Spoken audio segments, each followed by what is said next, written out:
Hello friends, welcome to my YouTube channel. आज मैं physics honours first semester का एक unit special theory of relativity को explain करने जा रहा हूँ। आज जो टॉपिक को कवर करने वाले हैं उसका नाम है मिकेलसन-मोरली एक्सपेरिमेंट। ये जो एक्सपेरिमेंट है इसका ऑब्जेक्टिव था to verify the existence of ether. Ether क्या है? मतलब एक hypothetical medium suppose to have high elasticity and very low density. ठीक है। ये जो मिकेलसन और मोरली दो साइंटिस्ट थे, ये इस एक्सपेरिमेंट को कंडक्ट किए थे बाय मिकेलसन इंटरफेरोमीटर। ये एक एपारेटस था उनका। फिर हम देखते हैं मिकेलसन इंटरफेरोमीटर कैसा था। अभी मैं आपको एक्सप्लेन करने जा रहा हूँ। इधर देखिए, पहले है टी, हमारा टेलीस्कोप है। M1 and M2 perpendicular to each other, to highly silvered mirror. फिर जी है, जी कहाँ? ये रहा जी, ये रहा। ये है एक semi silver glass plate 45 to the beam of light. ये जो बीम ऑफ लाइट है ना, इसके साथ 45 एंगल पे है। और एस है मोनोक्रोमेटिक लाइट सोर्स। ये जो एस, इससे मोनोक्रोमेटिक लाइट मतलब एक ही डायरेक्शन में इसका प्रोपागेशन और वाइब्रेशन होता है। आप ये डायग्राम समझ ली, मतलब क्या क्या है इसमें। अभी हम बात करेंगे इसका थ्योरी का। थ्योरी में ये लिखा है, a ray of light from source S is incident on G. आप यहाँ देख सकते हैं, एस सोर्स से लाइट ट्रैवल करके जी पर इंसिडेंट हुआ। As G is semi silvered, a part of incident ray is reflected and a part is transmitted. आप देख सकते हैं इधर एक पार्ट रिफ्लेक्ट हो रहा है और एक पार्ट ट्रांसमिट हो रहा है। The reflected beam moves towards M, reflected beam moves toward M1, falls there normally and reflected back to G, reflect होके वापस G के पास आ गया। and after transmission moves towards T, the transmitted beam moves towards M2, transmitter जो हुआ था beam वो M2 mirror के पास जाएगा। फिर falls there normally, then move along the same line and reflected back to G and moves towards T। ठीक है, देखो इधर ट्रांसमिट होके आया, इस पे नॉर्मली इंसिडेंट हुआ, फिर जैसा था वैसे ही रिफ्लेक्ट बैक होके इधर से रिफ्लेक्ट होके हमारे टेलीस्कोप पे आ गया। समझे ना? फिर से समझा देता हूँ। देखिए, सोर्स से एक रे ऑफ लाइट आया। ये जो सेमी सिल्वर ग्लास है, ये क्या किया, कुछ पार्ट ऑफ द लाइट को रिफ्लेक्ट कर दिया और कुछ पार्ट को रिफ्रैक्ट कर दिया। जो रिफ्लेक्ट होके लाइट गया था वो इससे फिर से रिफ्लेक्ट बैक होके आया, इधर जी के पास ट्रांसमिट हो गया और ट्रांसमिट होने के बाद टी पे आ गया। ठीक है, ये कौन सा रे था? Reflected ray. अभी जो दूसरा रे जो था इधर ट्रांसमिट हो गया था, वो ट्रांसमिट होके बी पर मतलब M2 मिरर पे परपेंडिकुलर इंसिडेंट हुआ। उसके बाद रिफ्लेक्ट बैक करके फिर से हमारे टेलीस्कोप पे आ गए। समझ गए ना? अभी हम इस एक्सपेरिमेंट के कैलकुलेशन के बारे में डिस्कस करेंगे। इधर लिखा है, the two beam will produce interference of the optical path of length d। d मतलब डिस्टेंस। आप इधर देख सकते हैं डिस्टेंस d है।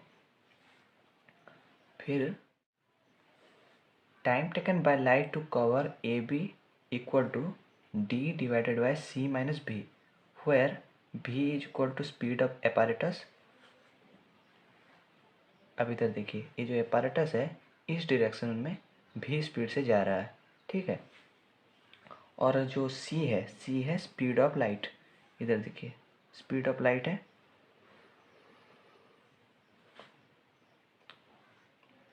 तो पहले वाला जो लाइट है वो इधर से इधर जा रहा है, मतलब इस डायरेक्शन से उस डायरेक्शन पे जा रहा है। तो इसका डायरेक्शन हो गया c है ऐसे। और जो हमारा एपारेटस उसके अपोजिट डायरेक्शन में जा रहा है v स्पीड में, इसलिए उसका टोटल स्पीड हो गया कितना? c minus v। समझ गए ना?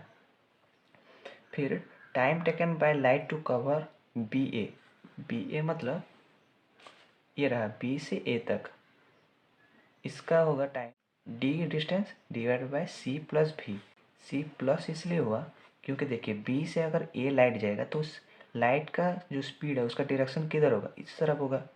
इस तरफ होने से दोनों एपारेटस और स्पीड ऑफ लाइट दोनों का स्पीड इक्वल हो जाएगा। इक्वल मतलब एक ही डायरेक्शन में जा रहे हैं, तो हम उन दोनों को ऐड कर सकते हैं।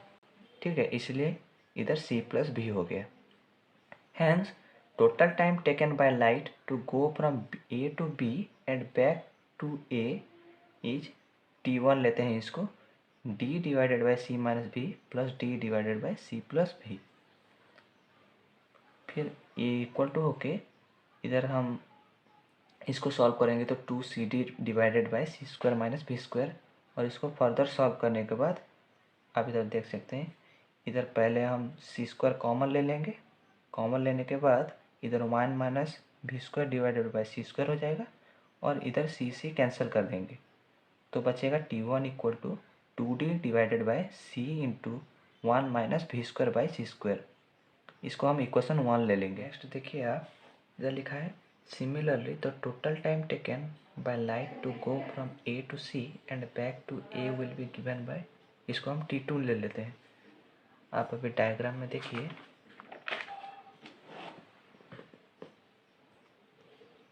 देखिए ये रहा ए और ये रहा सी। ए टू सी लाइट जा रहा है, इसका हमें जो टाइम निकालना है, डिस्टेंस डी है। ठीक है, ये जो एपारेटस का वेलोसिटी किधर जा रहा है, इधर, ये सेम है, ये चेंज नहीं हो रहा। लेकिन आप अगर देखेंगे तो लाइट जो है इधर रिफ्लेक्ट होके ऊपर की तरफ जा रहा है, तो एपारेटस की जो स्पीड है इसके रिलेटेड ये जो स्पीड ऑफ लाइट का डायरेक्शन क्या होगा, परपेंडिकुलर होगा ना। आप इधर देखिए ए टू सी जो जा रहा है, ठीक है, आप समझ गए। तो इसका जो रिजल्टेंट कैसे निकलेगा, रिजल्टेंट स्पीड जो है भी इस तरफ जा रहा है, और जो स्पीड ऑफ लाइट वो परपेंडिकुलर है उसके साथ। तो इसका जो रिजल्टेंट स्पीड होगा वो होगा under root of c square minus v square. समझे ना, आप इधर देख सकते हैं, ये देखिए d divided by under root c square minus v square plus ये फिर से वो हम ऐड कर देंगे एक बार, क्योंकि लाइट जा रहा है फिर वापस आ रहा है ना, तो उनका टाइम दोनों सेम होगा। ठीक है, तो ये इक्वल टू होके 2 times of d divided by under root c square minus v square हो गया। इसको हम सी स्क्वायर को कॉमन लेके बाहर निकाल देंगे तो सी निकल जाएगा, तो T2 हो जाएगा, T2 equal to 2D divided by c under root 1 minus v square by c square. इसको हम equation 2, from equation 1 and 2 we get T1 is not equal to T2, so del T equal to T1 minus T2। T1 के जगह पे हम T1 का value डाल देंगे और T2 के जगह पे T2 की वैल्यू डाल देंगे। फिर इसमें 2D और C, 2D divided by C को कॉमन ले लेंगे, तो ये जो है पावर -1 में ऐसे लिख देंगे इसको, माइनस ये जो है इसको, ये जो रूट ओवर है ना, तो -1/2। Putting binomial theorem 1 plus minus x का power n is similar to 1 plus nx for x is very less than 1. Here b square is very less than c square. Hence we will get जो del t equal to 2d divided by c 1 plus v square by c square, क्योंकि power इनका जो ये था n था, ये क्या होगा, मल्टीप्लाई हो जाएगा। ठीक है, तो इधर माइनस था, ये हो जाएगा प्लस, क्योंकि -1 था इसका पावर। ये देखिए n आके इधर मल्टीप्लाई हो गया है, इसलिए इधर जो -1 पावर था वो आके इसके साथ मल्टीप्लाई हो गया, तो 1 plus v square by c square हो गया, माइनस ब्रैकेट 1 प्लस इधर जो था -1/2 इधर आके इसके साथ मल्टीप्लाई हो गया, तो ये क्या होगा, +1/2, तो वही यहाँ पे मल्टीप्लाई हो गया। समझे। फिर इसके बाद ये हो जाएगा 2d डिवाइडेड बाई सी 1/2 भी स्क्वायर बाई सी स्क्वायर। तो हमें मिल गया इधर del t equal to dv² by c cube. ठीक है, इसको हम इक्वेशन 3 ले लेंगे।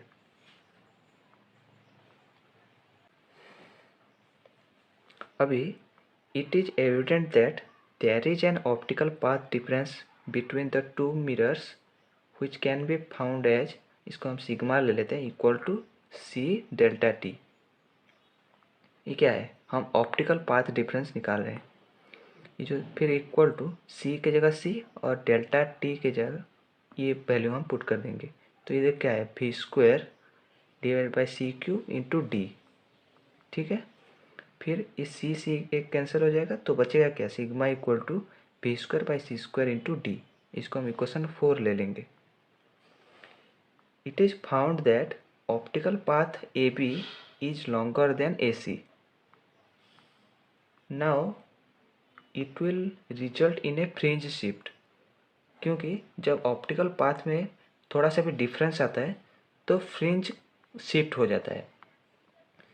सो if eta equal to number of fringe shifted and lambda equal to wavelength of light, then sigma equal to n lambda। ये तो हमको पता है। corresponding to equation 4 and 5, 4 मतलब ये और 5 मतलब ये दोनों को हम अगर कंपेयर करेंगे तो बचेगा क्या, n लैम्डा, ये रहा n lambda equal to v² by सी² इंटू डी। ठीक है, इसको हम अगर सॉल्व करेंगे तो ईटा हो जाएगा, ये लैम्डा इधर चले आएगा तो v² बाई सी² इंटू डी बाई लैम्डा। इसको हम इक्वेशन 6 ले लेंगे।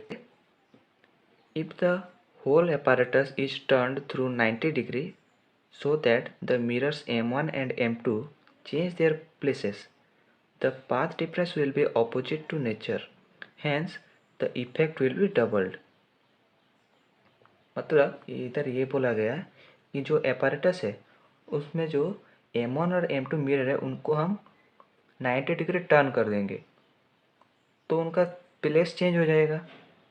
प्लेस चेंज होने के बाद उनका जो पाथ डिफरेंस है वो ऑपोजिट हो जाएगा, समझे। So the effect will be doubled. तो इधर लिखा है so fringe shift eta will be, eta equal to 2 times, double हो जाएगा ना, 2 टाइम्स v² बाई सी² multiplied to D by lambda. ये हो गया एक formula. And hence path difference will be sigma equal to 2 times v² by सी² into D.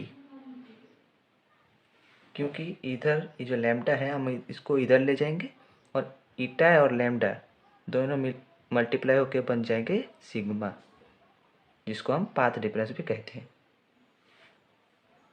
ये हो गया हमारा कैलकुलेशन। अब हम देखेंगे क्या हम ऑब्जर्व किए इस एक्सपेरिमेंट में। The negative result of this experiment establishes the fact that propagation of light is analogous to propagation of sound. इसका जो नेगेटिव रिजल्ट निकला है जो एक्सपेरिमेंट का, ये यही दर्शाता है कि जो propagation of light propagation of sound के साथ एनालॉगस होता है। There is no preferred frame for propagation of light and speed of light is same in all direction in every inertial frame. इसका मतलब लाइट का प्रोपागेशन के लिए कोई प्रीफर्ड फ्रेम नहीं होता और speed of light is same in all direction in every inertial frame. कोई भी इनर्शियल फ्रेम में हो स्पीड ऑफ लाइट हर दिशा में सेम ही होता है। ठीक है, अब हम इसका जो नेगेटिव रिजल्ट आया इसको हम एक्सप्लेन करते हैं।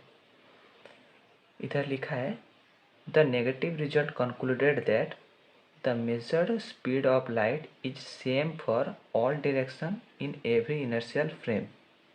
ये आप समझ गए, मतलब कोई सा भी इनर्शियल फ्रेम हो स्पीड ऑफ लाइट सेम ही रहेगा।